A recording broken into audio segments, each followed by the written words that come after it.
in the heart of old London,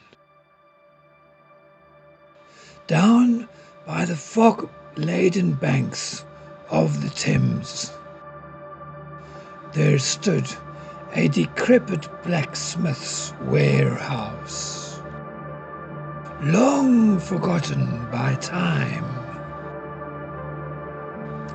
The building groaned and shifted, as though the steel and stone themselves held dark secrets. Inside, the air reeked of burning iron and the faint metallic scent of blood. Elias Vane was once renowned as the finest blacksmith in all of London. His hammers rang out into the night, echoing for miles and miles down the river. But it wasn't just his skill that made him legendary, it was the stories. The superstitions had swirled around him since that fateful night many years ago. The rumors began when Elias was called upon to forge shoes for a farmer's lame horse. The animal could barely stand, let alone ride, and time was running out.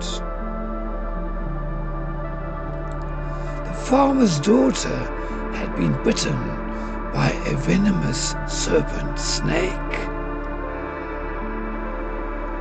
To retrieve the antidote would take many days' ride on horseback, and no healer could be reached in time.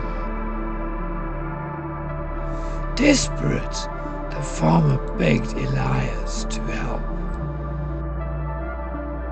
Under the light of the moon, Elias worked in silence.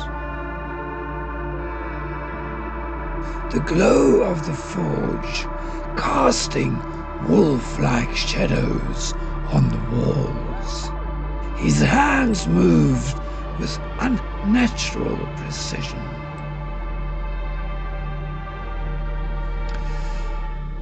And as the silver moon's beams surgically cut through the cracked, dusty old window, the iron in his hands seemed to shimmer with a supernatural glow from deep within.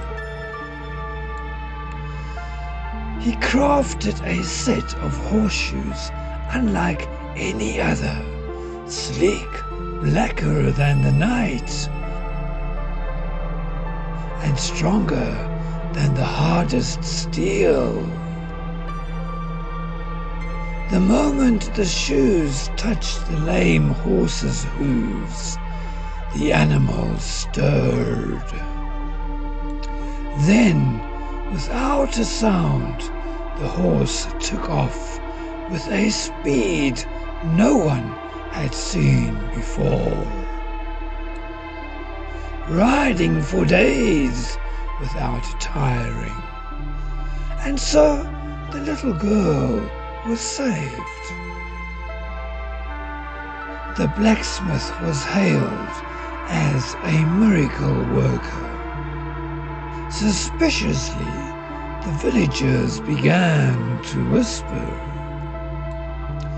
what kind of man could forge something so powerful, so unnatural? It was rumored that Elias had harnessed some dark magic through the fire that night. Something beyond the world of mortal man. From that night on, every tool, weapon, or horseshoe he forged carried within it the presence of that strange power.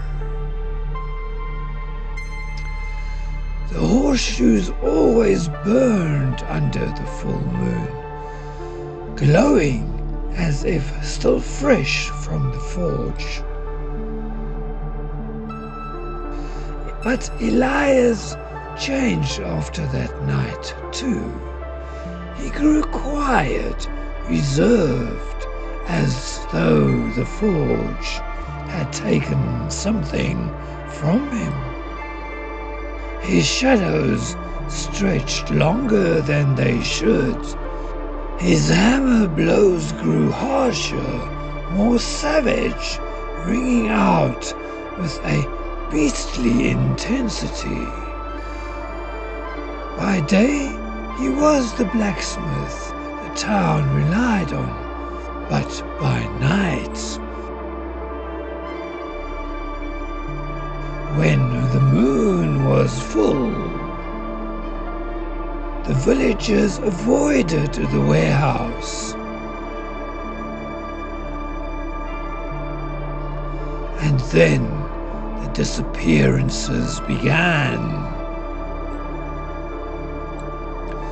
Barges and their crews vanished into the night. Claw marks left behind in the wood, with no proof of Elias's involvement. Only the haunting sound of his hammer echoing across the river, as though something far more feral was at work.